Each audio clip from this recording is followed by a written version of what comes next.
Bismillahirrahmanirrahim. Assalamualaikum warahmatullahi wabarakatuh. Jumpa kembali rekan kerja dengan pembahasan yang menarik di bulan Ramadan ini. Sekarang kita akan membahas tentang persoalan waktu. Waktu atau zaman atau masa itu Allah Ta'ala sampai menyatakan dan menjadikan sebagai objek sumpah. Yaitu ada di dalam surat Al-Asr.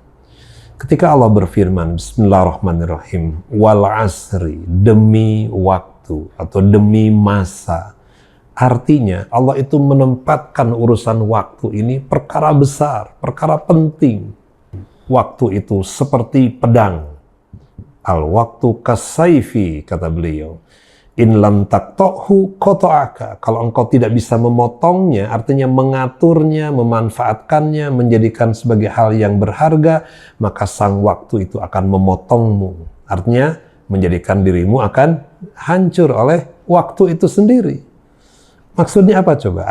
Hubungan antara surat Al-Asri tadi, yang saya pahami adalah ketika kita bisa menjadikan waktu sebagai perkara besar, kemudian waktu itu kita gunakan dengan sebaik-baiknya, kita potong itu maksudnya kita mengaturnya, kita membagi-bagi waktu itu dengan kebaikan demi kebaikan, maka beruntunglah dia. Surat Al-Asri tadi juga menyebutkan demi waktu. Yang kedua apa coba? Allah sampai mengatakan innal insan, sungguh manusia itu pasti dalam kerugian. Kapan si manusia itu rugi? Ketika tidak menjadikan hidupnya dengan kebaikan di dalam melewati waktu itu. Nah, ketika waktu itu digunakan dengan baik, dalam wujud apa? Dalam wujud illal ladzina amanu, disebutkan semua orang rugi kecuali orang-orang yang menjadikan waktu itu dipakai untuk membangun keimanan, menguatkan keyakinan dalam hidupnya. Yang kedua adalah beramal soleh.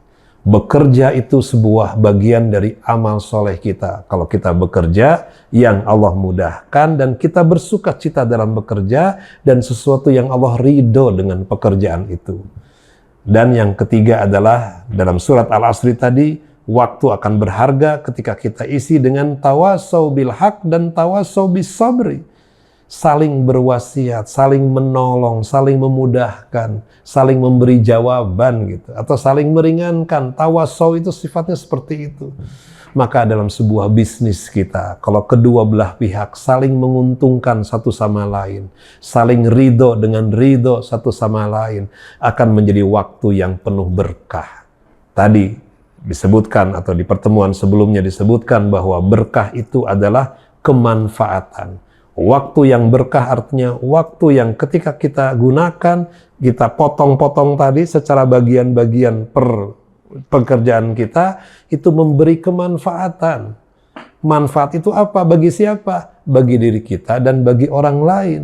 Dan seperti apa manfaatnya? Manfaat dari balik waktu yang kita gunakan itu membuat kita nyaman di dalam kehidupan lahiriah kita, sekaligus ketika kita beramal atau bekerja tersebut, memanfaatkan waktu itu, hati semakin lama semakin nyaman, semakin indah. Yakin aja, sebuah pekerjaan yang kemudian Allah tidak ridho, pasti efek yang ditimbulkan adalah hati yang gelisah sebetulnya. Suka tidak suka, kalau kita bekerja dengan tidak jujur, maka yang ada adalah hati yang penuh dengan kegelisahan. Itu yang indah yang diberikan oleh Allah Ta'ala sebagai pesan buat kita semua. Jangan sampai kita seperti orang-orang yang merugi itu. Kapan mereka dirugikan oleh waktunya dan dirugikan oleh keadaannya? Pada saat dia tidak menjadikan waktu-waktu itu diisi dengan keimanannya, menguatkan keimanan, meningkatkan keimanan. Kedua, dengan kebaikan-kebaikan, terutama di dalam bekerja kita.